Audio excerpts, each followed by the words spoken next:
Otra corriente ética es la de John Rawls, que se sale del utilitarismo y del libertarianismo y de la deontología y del relativismo y trata de establecer su propia ética. Ahora, en este caso, la ética de Rawls, vamos a poner un ejemplo, ¿no? Supongamos que vamos a escoger los principios del gobierno en nuestra vida colectiva, escribir nuestro contrato social. ¿Qué principio escogemos, no? Habrá diferentes opiniones, puntos de vista, estados socioeconómicos, culturas, creencias, etcétera, ¿no? Incluso podríamos llegar a establecer por consenso unos principios. No sabemos dónde terminaría en la sociedad, pero no sabemos cómo terminaremos como sociedad tampoco, pero podríamos empezar a establecer unos principios. Ahora, si tuviera que decidir con un velo que nos impida vernos como diferentes en cuanto a religión, ideologías, pensamientos, sexo, edad, cultura, etcétera, probablemente escojamos equidad.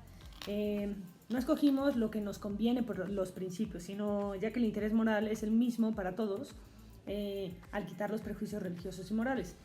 Pero si nosotros nos ponemos este velo, quitando toda esta parte, entonces ahí surgen dos principios de justicia del contrato hipotético que tenemos. Proveer la igualdad básica de todos los ciudadanos, como la libre expresión y la creencia, y la equidad social y económica. Es decir, para reconocer que nuestros contratos no confieran justicia en los términos que producen, no significa que deban violar nuestros acuerdos cuando queramos. Es decir, podemos estar obligados a cumplir un acuerdo injusto, pero no puede violar nuestros derechos. Ahora, por ejemplo, si tú me traes 100 langostas y yo te pago $1000, tú las cultivas y las entregas y yo me las como y las disfruto, pero me rehúso a pagártelas, tú me puedes decir que yo te debo. Y te pregunto por qué. Puedes tú decir, bueno, tenemos un acuerdo y también el beneficio de un recibo, ¿no? O sea, por lo que yo tengo la obligación de pagar mi beneficio que yo ya he disfrutado porque me comí las langostas. Digamos que hacemos un nuevo trato. Consigues tú las langostas, las llevas a mi casa, pero en este caso no me he beneficiado aún. Por lo que señala nuestro acuerdo, además que has trabajado por ellas de manera ardua, has cumplido con el acuerdo, por lo que me encuentro obligado a pagarte en virtud de lo que gastes en tiempo por las langostas. Te llamo y te digo, he cambiado de idea, no quiero más langostas. Te debo los $1000 que te tendría que pagar, aunque no he consumido. Y puedes responder, tenemos un trato, o sea, un trato es un trato, estoy obligado a pagar según el contrato sin beneficio alguno. O sea, yo tendría que pagar las cosas por el beneficio. Entonces, los contratos actuales conllevan una carga moral hasta que concreten dos ideas, que van a ser la autonomía y la reciprocidad. Como actos voluntarios, los contratos expresan autonomía. Las obligaciones que se crean conllevan un peso al ser autoimpuestas. Las tomamos libremente. Como instrumentos de un beneficio mutuo, los contratos dibujan una idea de reciprocidad. Yo hago, tú pagas, o por cualquier servicio hay una retribución. La obligación de cumplirlo surge de la obligación de pagar por otros beneficios que ya nos han dado. Pero en este ideal es difícilmente realizable. ¿Por qué? Porque algunos argumentos son voluntarios, no es beneficio mutuo, y otras veces estamos obligados a pagar el beneficio con base en la reciprocidad, aún en la ausencia de un contrato. Esto va a apuntar al consentimiento moral. En algunos casos el consentimiento no es suficiente para crear un vínculo legal obligatorio y en otros casos no es necesario tenerlo. El consentimiento no es necesario sin una condición, la obligación moral. Si los beneficios mutuos son claros, los reclamos morales de reciprocidad pueden sostenerse sin un acto de consentimiento. Cuando el consentimiento no es esencial, por ejemplo, en el caso de la casa de Hume y los hombres de goma. Es decir, Hume tenía una casa en Edimburgo que la rentaba su amigo James Boswell, quien se la rentaba a alguien más. El contratista hizo unas reparaciones y mandó la cuenta a Hume, porque es el dueño de la casa. Hume se rehusó a pagar por las reparaciones que él no consintió. ¿Por qué? Porque él no contrató al trabajador. El caso entonces llegó a juicio. El trabajador afirmó que Hume no lo contrató, pero que la casa necesitaba reparaciones, y las hizo. Hume pensó que ese era un muy mal argumento y el trabajador dijo, bueno, es que era necesario hacer el trabajo. Hume no le pareció el argumento y dijo, no es una buena respuesta, porque la misma regla se aplicaría a cada casa de Edimburgo, el hacer lo que se cree necesario sin el consentimiento del dueño.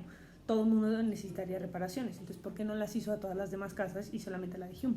A Hume no le gustaba encontrarse obligado. Su juicio falló y tuvo que pagar por las reparaciones. Ahora, en 1980 la figura del hombre de goma se volvió intimidante para las calles de Nueva York, equipados con una cubeta y una goma. Iban cada coche, y esto pasaba también en la Ciudad de México, estas personas iban a cada coche que se paraba frente a la luz roja del semáforo para lavar su parabrisas, sin preguntarle por el permiso del dueño, como que usualmente pasa. Llegan y limpian tu vidrio, independientemente si tú has querido o no, y te cobran por el servicio que tú no pediste. Operan bajo la teoría de la obligación. Pero sin el consentimiento, la línea entre realizar un servicio y mendigar se borraba. Entonces, en el caso de Nueva York, el gobernador Giuliani decidió atacar el problema y los mandó a arrestar. ¿Por qué? Porque estaban abusando de esta cuestión, ya que no estaban tomando en cuenta el consentimiento y la autonomía de la otra persona. Por ende, no había reciprocidad en el contrato. Ahora bien, suponiendo que te vas de viaje con unos amigos, vas en la carretera, estás muy contento con ellos, se paran en una gasolinería, van al baño, compran algunas cosas para el viaje y a la hora de arrancar el coche no puedes hacerlo. ¿Por qué? Porque nadie de ustedes sabía que tenían que reparar el coche.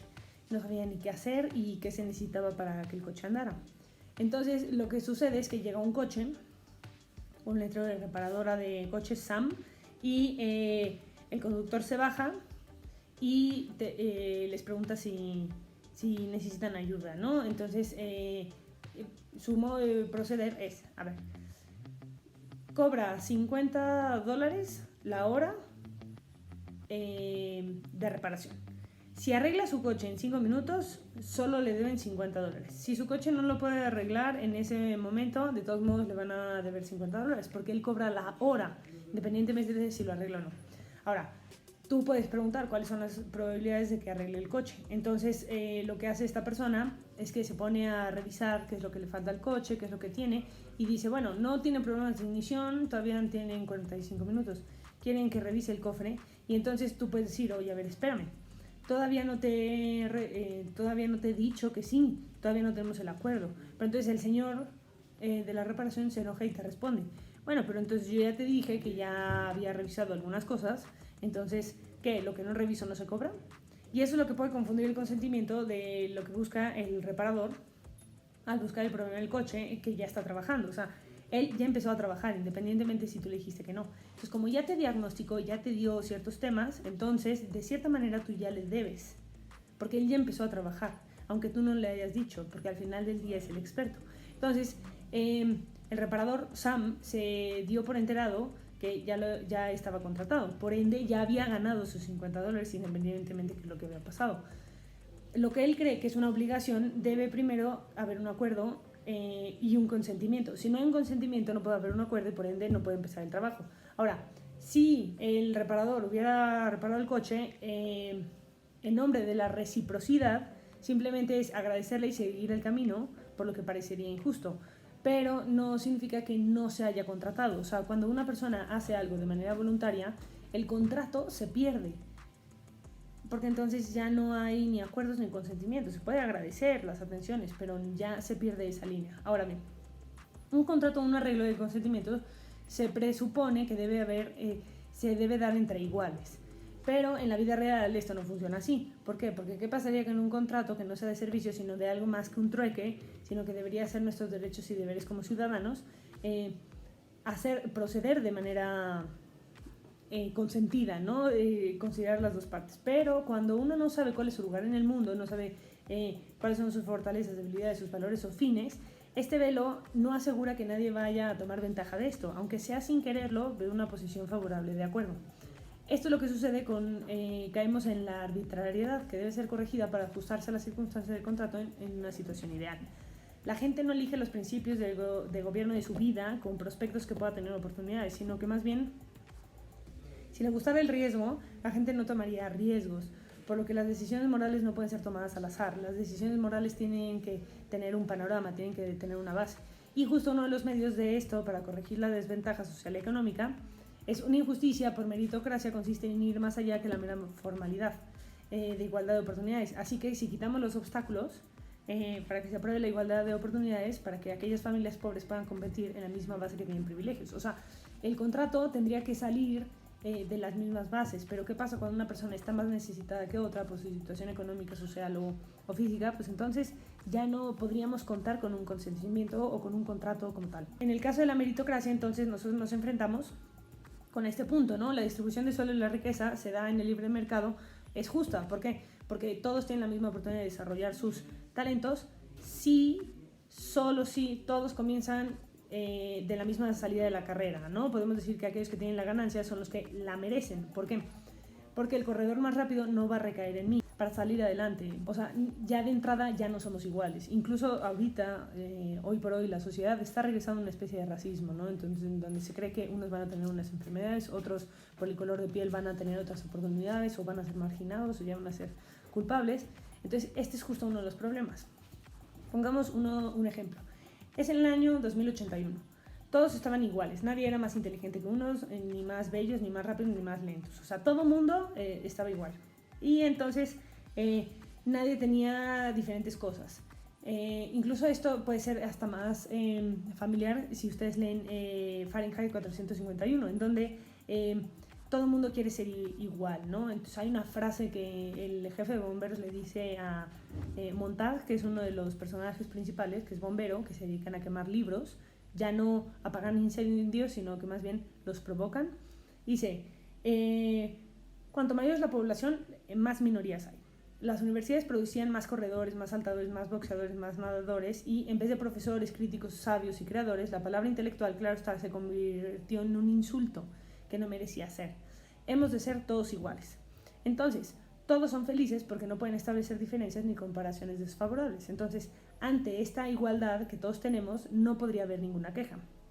En esta distribución, entonces, se supone que habría paz. Ahora, ese es justo uno de los problemas a los que nos enfrentamos con la excesiva igualdad. Ahora, ante la distribución desigual en la población, Rawls afirma que debemos animar a los que tienen talentos a desarrollarlos y ejercerlos, pero las ganancias le pertenecen a la comunidad. No limites a los corredores, mejor aléntalos para que sean mejores. Las ganancias no son personales, sino que más bien son de todos. Debe ser compartida porque quienes tienen los mismos talentos. Entonces, estamos en el acuerdo que la distribución de talentos es una característica común y debe ser compartida con sus beneficios, la distribución de lo que pueda surgir. Aquellos quienes han sido favorecidos por naturaleza, porque así nacieron, pueden ganar de su buena fortuna solo en términos que puedan mejorar la situación de los demás que la han perdido. No ganan los que tienen un talento, sino que cubren el costo de los que no tienen. Entonces, si tú tienes un talento, eres también, tu obligación es beneficiar a los demás que no tienen ese talento. No solamente tú te lo quedas. Ahora, ¿cuáles son las objeciones que vemos con la corriente ética de Rawls? Los incentivos de Rawls, ¿cuáles son? Si los talentos pueden ser beneficiados de sus talentos solo porque sirven a los demás, si deciden que sirven menos o no desarrollar sus talentos, entonces, ¿qué quedaría? Por ejemplo, en la filosofía, los filósofos son rechazados por la sociedad porque se ve que no tienen nada, no sirven de nada o parece que no hacen nada más que pensar y no contribuyen a la sociedad. Incluso no se les dan trabajo, se les discrimina porque al parecer no funcionan o porque nadie entiende. Entonces, quitan todo ese talento, todo ese valor que hay, todo el conocimiento que se adquiere y que pueden mejorar la sociedad, pero como la gente no ve el beneficio, entonces no lo considera. Entonces, si los impuestos son altos, se pagarían las diferencias pequeñas, o por ser filósofo entonces tendrías descuento de todos los libros o todo el saber, o te admitirían a cualquier universidad, ¿qué se necesitaría, no? O sea, ¿qué se podría valorar? Quienes tienen talento, como los cirujanos, no buscarían trabajos menores. O sea, si tú ya tienes un gran talento siendo un cirujano, que haces un beneficio para los demás, pero como los demás exigen más, entonces tendrías que trabajar más. Entonces, aquí tenemos un problema, ¿no? La diferencia de los principios permite que ingresen las inequidades por el bien de los incentivos. Entonces, yo ya no hago el bien ni el beneficio de la sociedad, sino que más bien me muevo solamente por un incentivo. Otro caso sería pagar más a los gerentes, a los directores de empresa o quitarles los impuestos que pueden aumentar el producto doméstico suficiente. Es decir, si los incentivos generan un crecimiento económico que hace que quienes están en el fondo estén mejor de lo que hay un acuerdo igualitario, entonces el principio diferenciado lo permite. Es importante notar que permitir la diferencia de sueldos por el bien de los incentivos es diferente que decir el éxito tiene un valor privilegiado con los frutos de su labor. Entonces, ¿qué pasa con el esfuerzo? En este caso, por ejemplo, Bill Gates, que trabajó arduamente para desarrollar Microsoft, Jordan, que estuvo entrenando por horas en el básquetbol, tú que estás trabajando arduamente, ¿no mereces una recompensa? Rawls responde que esto no sería todo el esfuerzo de una educación privilegiada, sino que más bien incluso es hacer un esfuerzo y ser merecedor de algo depende de una familia feliz, de una circunstancia social. Entonces, digamos que tu factor de éxito no puede ser solamente tuyo, sino que más bien tiene que ser influenciado por las contingencias, las cuales no pueden tener crédito. Esto parece claro en el esfuerzo de una persona que quiere salir adelante y es influido por las contingencias, las cuales no podemos dar crédito. Pero entre más llevamos, somos más capaces de actuar en consecuencia. Entonces, en este caso, la influencia que tú tengas, que hayas sido aceptado en una universidad, ser el primer hijo te va a beneficiar. O sea, ¿cuál es la influencia que tú tienes para entrar a una universidad? Y una vez que estás en la universidad, ¿qué le debes a la sociedad que hay? Y entonces eso se vuelve un problema. O ya que tienes un trabajo por tus influencias o por tus talentos, ahora tú tienes que retribuir a la sociedad, a tu comunidad para salir adelante. Entonces, ganar o perder no tiene que ver con mis virtudes y habilidades en jugar. Pensemos en la lotería. Si tú te ganas la lotería por suerte, pues tu habilidad no está ahí, o sea, simplemente te salió. Y ese es el error de la justicia distributiva. No se trata acerca de la recompensa o el merecimiento moral, sino de encontrar las expectativas legítimas para sobreponerse a las reglas del juego. Cuando el principio de justicia establece los términos de la cooperación social, la gente se encuentra merecedora de beneficios que consiguen respetar las reglas. Pero si el sistema de impuestos requiere echar mano de una porción del ingreso para ayudar a los menos capaces, no se puede quejar de que esto los limita de lo que moralmente merecen. Mis talentos van a depender entonces de la oferta y demanda de la sociedad, la forma en la que las cosas están y cómo deberían estar. Deberíamos rechazar la contención de que el orden de las instituciones es siempre efectivo por la distribución de los talentos naturales y las contingencias sociales son injustas, y esta injusticia, así como el rechazo de la adquisición de la injusticia, es a la par incapaz de aceptar la muerte. Entonces, la distribución natural no es justa ni injusta, ni tampoco es injusto o que algunas personas nazcan en una posición económica particular, sino son simplemente factores naturales. Lo que es justo o injusto en las instituciones concilian estos factores. Para Rawls es necesario buscar un beneficio para ambas personas. Si tú naces con talento, te puedes desarrollar más fácil, pero si naces sin talento, te va a costar más trabajo. Pero eso no quiere decir que entonces la sociedad no permita el desarrollo de ambas personas. Eso es lo que propone Rawls.